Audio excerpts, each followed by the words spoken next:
வயநாடு இல்லை, ஏன் இந்த உலகம் ஃபுல்லாகவே இன்னைக்கு அதர்மத்தை நோக்கி தான் போகுது. நம்ம என்ன விதைக்கிறோமோ அதை தான் நம்ம அறுவடை பண்ணுவோம். யார் நம்ம திருத்துறது? தெய்வம் தான் நம்ம திருத்தோம்.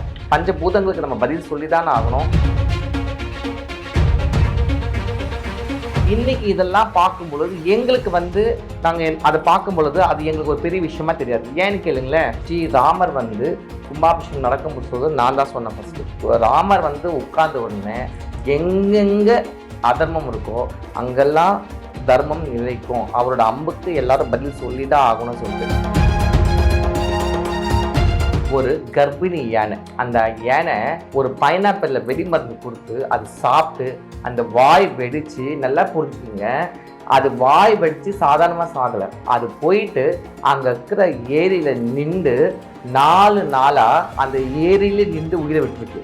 ஒரு மனிதன் அவன் மலைவாழ் மக்கள், அவன் அங்கே அதே வயநாட்டில் தான் நடந்தது. அவன் ஊருக்குள்ளே பசிக்கு அவன் சாப்பிட்ருக்கான். என்ன பண்ணோம், அவனை கட்டி போட்டு அடித்து துன்புறுத்தி செல்ஃபி எடுத்து அவனுக்கு மரணத்தை கொடுத்தோம். அப்போ இது நடக்கும் பொழுது எப்படி நம்ம தர்மத்தை தெய்வத்துக்கிட்ட இருந்து நம்ம எதிர்பார்க்க முடியும்? நீ என்ன விதைச்சியும் அதுதான் நடக்குது. இன்னைக்கு அதே வயநாடு தான் புதஞ்சி இன்னைக்கு நாசமாக போச்சு. இத்தனைக்கும் கேரளா புண்ணிய பூமி, சரியா? காட்ஸ் ஓன் கண்ட்ரி சொல்லுவாங்க, கடவுள் இருக்கிற இடம். இப்போ அந்த இடத்துல அப்போ தர்மம் எப்படி இருக்கணும்? கேரளா மட்டும் இல்லை, உலகம் ஃபுல்லாக நடக்கும். ஏன் தமிழ்நாடு நடக்கும்? மழை வரல.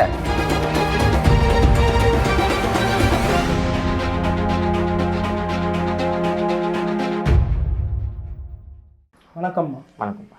நீங்கள் லாஸ்ட் இயர் ஃபர்ஸ்ட் ப்ரெடிக்ட் பண்ண மாதிரியே இந்த வருஷம் ஒரு பேரழிவு நடக்கும்னு சொன்னீங்க. அது இப்போ நம்ம இந்தியாவிலே நடந்திருக்கு. வயநாட்டில் ஒரு பெரிய பேரழிவு நடந்திருக்கு. அதை பற்றி உங்களோட கருத்துமா? சரி, நான் ஆல்ரெடி சொன்ன மாதிரி தான். அதாவது நம்ம என்ன விதைக்கிறோமோ அதை தான் நம்ம அறுவடை பண்ணுவோம். புரியுதா?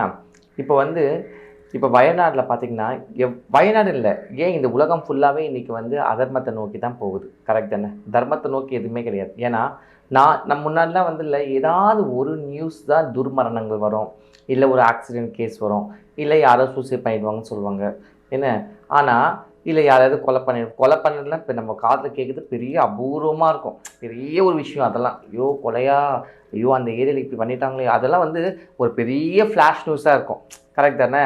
அப்படி இருந்த நிலை போது இன்றைக்கி நாளுக்கு ஒரு கொலை நடக்குது. கொலை தானே, சர்வசாதாரணமாக ஆயிடுச்சு. அப்போ இந்த ரேஷியோவோட கண்டென்ட் என்ன ஆகுது? முன்னாடி இருந்ததுக்கும் இப்போ இருக்கிறதுக்கும் எவ்வளோ ஒரு வித்தியாசங்கள். அப்போ என்னன்னா, நம்ம அதர்மத்தோட பாதையை நாம் தேர்ந்தெடுத்துட்டோம், அதர்மத்தோடு நடக்க ஆரம்பிச்சிட்டோம். அதனால தான் நம்மளுக்கு கொள்ளைகளோ இல்லை அநியாயம் அக்கிரமம் பண்ணுறதெல்லாம் நம்மளுக்கு ஒரு பெரிய விஷயமாகவே இது இல்லை. ஆனால் தெய்வத்தின் முன்னாடி, கர்மத்தின் முன்னாடி நம்ம என்னதான் நம்ம மனித அழிவிலிருந்து இல்லை மனித பாதையிலிருந்து நம்ம தவறும் பொழுது தெய்வங்கள் நம்மளை பனிஷ் பண்ணிட்டு தான் இருக்காங்க. அதோட உச்சக்கட்டம் தான் ஒரு வருஷமும் இவ்வளோ அநியாய அக்கிரமங்கள் நம்ம பண்ண நம்ம எது பண்ணக்கூடாது அதே தான் திரும்பி பண்ணுறோம். புரியுதா உங்களுக்கு? அதாவது ஒரு பெண் குழந்தைகளை இழிவுபடுத்துது, பெண்களை இழிவுபடுத்துது. என்ன இன்னைக்கு இல்லை, செக்ஸில் சாதாரண விஷயமா ஆயிடுச்சு. புரியுதா? முன்னாடி பேசவே நம்ம யோசிக்கிற அந்த ஒரு விஷயம் இன்னைக்கு இல்லை, டிவிலையும் சரி யூடியூப்லையும் சரி சின்ன பசங்களும் சரி அது ஒரு பெரிய விஷயமா இல்லை. அப்படி எதை நோக்கி நம்ம இந்த உலகம் போயின்னு இருக்குது? இன்றைக்கி எவ்வளவோ அட்வான்ஸ் நம்ம நல்லா மேலே போகணும்னு நினைக்கிறோம். ஆனால் நம்மளோட கலாச்சாரத்தை மறந்தோம், நம்மளோட தெய்வங்களை மறந்தோம், நம்மளோட வழிபாடை மறந்தோம், நம்ம பெற்றவங்களுக்கு கொடுக்க மரியாதையை மறந்தோம், முன்னோர்களுக்கு கொடுக்க மரியாதைகளை மறந்தோம், பெரியவங்களுக்கு கொடுக்க மரியாதைகள், குருவுக்கு கொடுக்க மரியாதைகள் மறந்தோம். எல்லாத்தையும் மறந்தா அப்போ யார் நம்மளை திருத்துறது? தெய்வம் தான் நம்மளை திருத்தோம். பஞ்சபூதங்களுக்கு நம்ம பதில் சொல்லி தான் ஆகணும். பிறப்பு எப்படி இந்த உலகத்தில் எல்லா ஜீவராசிகளும் ஒன்று தானே? கரெக்ட் தானே? எல்லாருக்கும் மரணம் ஒன்று தானே? அப்போது பிறவி எடுத்த நாம் அந்த மரணம் வரைக்கும் நம்ம எல்லா விதமான சுக துக்கங்களும் நம்ம கர்மம் அனுபவிக்கிற விதி. அது எந்த ஜீவராசியும் ஒரு நாய்க்குட்டியாக இருந்தாலும் சரி, ஒரு பூனைக்குட்டியாக இருந்தாலும் சரி, ஒரு காட்டில் இருக்கிற விலங்குகளும் சரி, எதுவாக இருந்தாலும் அது கடமையை பண்ண இந்த பூமிக்கு ஜனனம் எடுத்துக்கு. அதை தடுக்கிறதுக்கோ இது தவறு சொல்கிறதுக்கோ உலகத்தில் யாருக்குமே உரிமை கிடையாது. கரெக்ட் தானே? அப்படி இருக்கும் பொழுது இன்னைக்கு இதெல்லாம் பார்க்கும் பொழுது எங்களுக்கு நாங்கள் அதை பார்க்கும் பொழுது அது எங்களுக்கு ஒரு பெரிய விஷயமா தெரியாது. ஏன்னு கேளுங்களேன், ஏன்னா ஒரு ஆன்மீக நிலையில் இருக்கும் பொழுது அதை பார்க்கும் பொழுது நாங்கள் தெய்வத்தை கையெடுத்து கும்பிட்டு, அம்மா யாரோ செய்த தவறுகள் இல்லை எந்த ஜென்மத்தில் என்ன பாவம் செஞ்சாங்களோ, இல்லை இந்த உலகத்தில் செய்கிற பாவம் இன்னும் இந்த மாதிரி கஷ்டங்கள் இந்த பூமி அனுபவிக்குது, இங்கே இருக்கிற வாழ்கிற ஜீவனுக்கு நீ பார்த்துக்கணுமா, அந்த கோபத்தை குறைக்கணுமா சொல்லிட்டு தான் நம்ம வேண்ட முடியும். பட் ஆனால் கர்மாலேருந்து யாரும் காப்பாற்ற முடியாது. கரெக்ட் தானே? இப்போ அப்படி இருக்கும் பொழுது நாள் ஆக ஆக ஆக மக்கள் திருந்துவாங்கன்னு பார்த்தா கண்டிப்பாக கிடையவே கிடையாது. சரி, நல்லா பார்த்துங்க. சுனாமின்னு ஒரு விஷயம் வரத்துக்கு முன்னாடி ஆன்மீகம் ரொம்ப டவுன்ல இருந்தது. அதாவது பக்தியே இல்லாமல் தலைவிரிச்சு ஆகியிருந்தது. ஆனால் சுனாமி வந்த பிறகு நீங்கள் பார்த்தீங்கன்னா நிறைய பேர் பக்தியின் நிலையில் இருக்கிறாங்க. நிறைய பேர் சாமி வந்துட்டாங்க. ஏன்னா அந்த பயம், உனக்கு மரணத்தின் ஓலம் உலகத்தையே காட்டுச்சு. புரியுதா உனக்கு? அப்படி இருக்கும் பொழுது அப்போ ஏன் இவ்வளோ தவறுகள் நடக்குது? கரெக்ட் தானே? எல்லாருமே கோயில் போகிறாங்க, எல்லாமே சாமி கும்பிட்றாங்க, எல்லாரும் நெத்திலும் பட்டிருக்காங்க. இப்போ ஒரு பிரதோஷமும் சரி, இல்லை கந்த சஷ்டிக்கோ, முருகரோட விசேஷமும் சரி, விநாயகர் விசேஷம் சரி, நவராத்திரி சரி, அம்பிகை கோயில் சரி, சிவன் கோயில் சரி, பெருமாள் கோயில் சரி, எல்லா இடத்துலும் கூட்டம் ரொம்ப வலிது. ஏன் இப்போ அதர்மம் கம்மியாகல? ஏன்னா அங்கே யாருக்குமே பக்தி முழுமை அடையலை, பக்தி நிலைக்கு அவங்க வரல. புரியுது அவனுக்கு? ஏதோ ஒரு விஷயத்துக்கு ஏதோ அவங்க போகணும்னு நினச்சி சாமியவே அங்கே கொஸ்டின் மார்க் ஆகிடுறாங்க. புரியுதா அவனுக்கு? பக்தியின் நிலை, அதாவது நம்ம இந்த ஜென்மால எதுக்கு வந்திருக்கோம், நம்ம இந்த கர்மாவை அக்செப்ட் பண்ணணும், அதை யாருமே அக்செப்ட் பண்ண மாட்டாங்க. எப்போ நம்ம இல்லை மற்றவங்களை இல்லை பின்னு மாதிரி குத்துறோமோ, மற்றவங்க செய்கிற தவறை நம்ம எப்போ இல்லை நம்ம மன்னிக்க கற்றுக்குறோமோ, மற்றவங்களை விட நம்ம வீட்டில் இருக்கிற பெற்றவங்களையும், நம்ம வீட்டில் இருக்கிற அக்கா தங்கச்சிக்கும், நம்ம வீட்டில் அண்ணன் தம்பிங்களோட நம்ம சமமாக இன்னைக்கு இருக்கிறோமா? கிடையாது. அப்போவே நம்ம தோற்று போயிட்டோம். அப்போ நீ என்ன சாமி கூப்பிட்டு என்ன பிரயோஜனம்? கரெக்ட் தானே? இன்னைக்கு நாள் ஆக ஆக எத்தனையோ அநாத ஆசிரமங்கள் அதிகமாக இருக்குது, முதியோர்கள் ஆசிரமம் அதிகமாக இருக்குது. கெஞ்சுறாங்க எல்லாருமே, கொஞ்சம் நீங்கள் உங்கள் பேரண்ட்ஸை வச்சுங்க, உங்கள் பேரண்ட்ஸுக்கு சாப்பாடு போடுங்க. அந்த பேரண்ட்ஸு ஒருவேளை எனக்கு சோறு போட்டால் போதுன்னு கதறாங்க. ஒரு இடத்துல வயதான முதியோர்களை கொண்டு நடு ரோட்டில் ஒரு குப்பையை போடுற மாதிரி தூக்கி விசிறிச்சு போட எத்தனை வீடியோஸ் நம்ம பார்த்துருக்கோம். அதெல்லாம் பார்க்கும் பொழுது தர்மம் எங்கே நிற்கும்? அப்போது தர்மம் எங்கெங்கே அழிதோ அங்கங்கே அதர்மம் அழியும். அதர்மம் எங்கெங்கே அழிக்க வரலோ காலி முன்னு வருவா. அதுதான் நான் முன்னாடியே சொன்னது, இப்போ நடக்க ஆரம்பிச்சிருச்சு. கரெக்ட் தானே? ஸோ இதுக்கு நம்ம ஒன்றுமே பண்ண முடியாது. நம்ம எல்லாமே திருந்தணும், தர்மத்தின் வழியில் போகணும், நியாயத்தின் வழியில் இருந்தால் மட்டும்தான் உலகம் சமநிலையாகும்.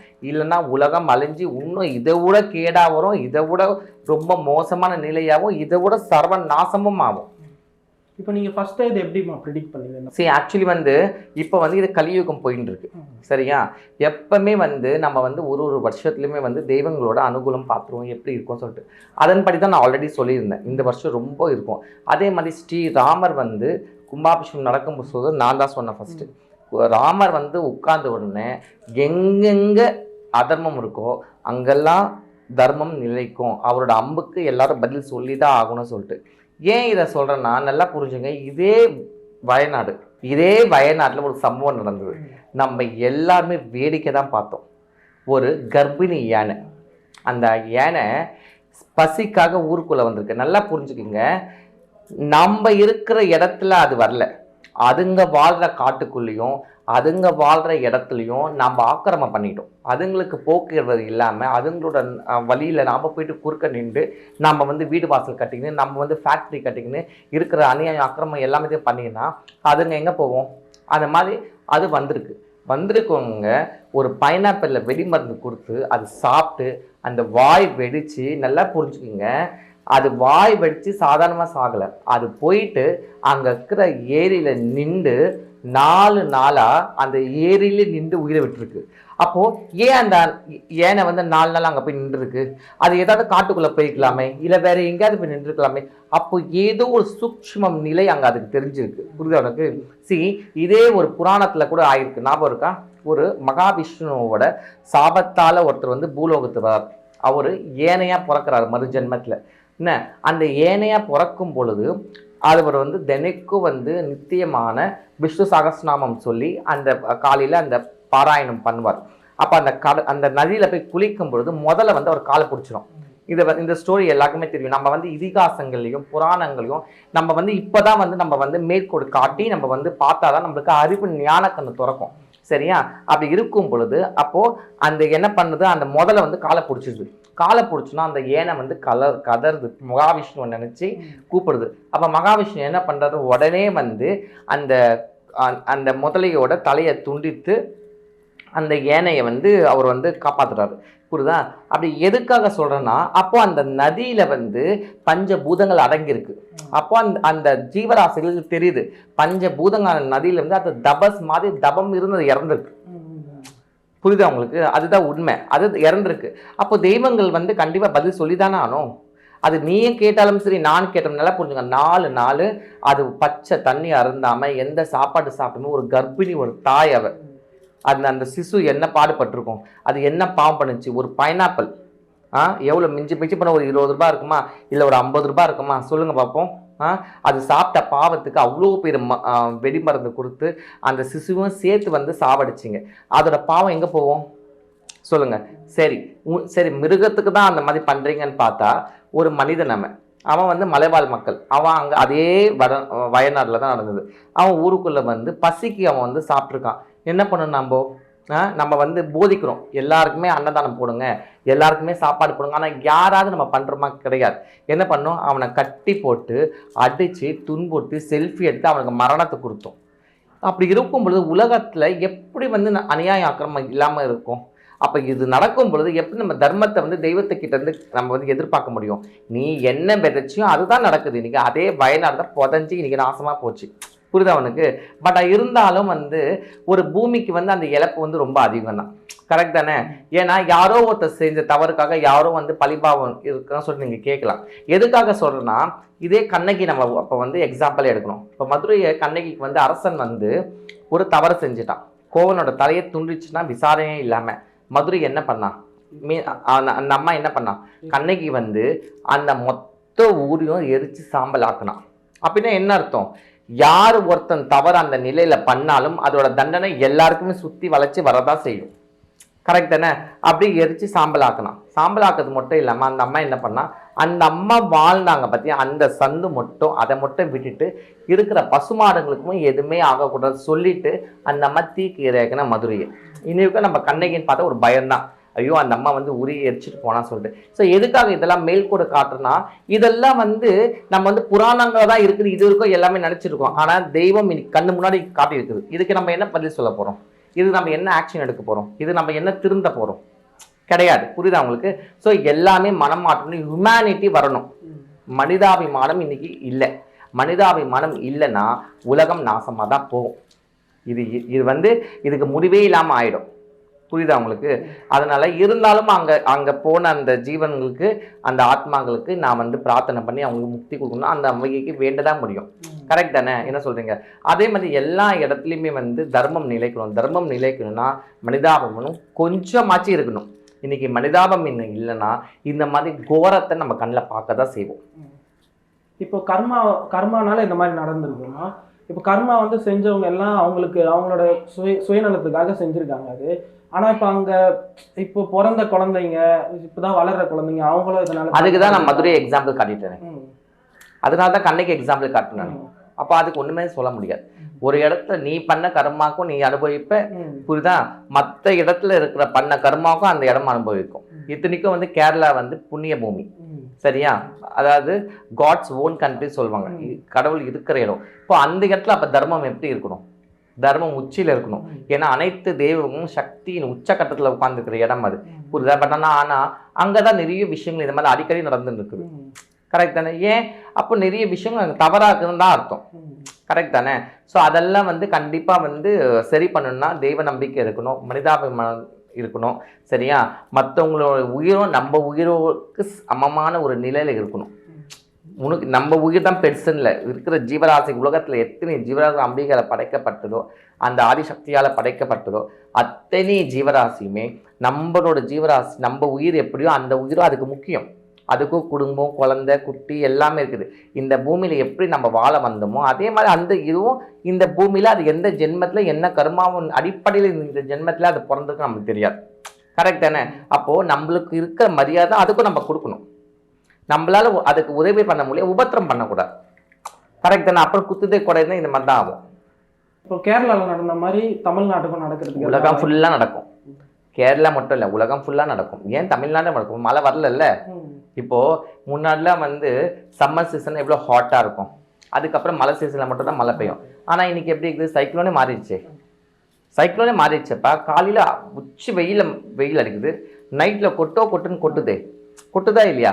அப்படி இருக்கும் பொழுது நம்ம எதை வந்து நம்ம சரி கட்டுறோம்னு நினைக்கிறோமோ நம்ம சரியாக செய்யலன்னு தான் அர்த்தம். ஏதோ அங்கே தப்பு நடக்குது. அப்போ தப்பு நடக்கும் பொழுது தெய்வங்கள் பஞ்சபூதங்களால் நம்மளுக்கு பாடம் கற்பிக்க தான் செய்வார்கள்.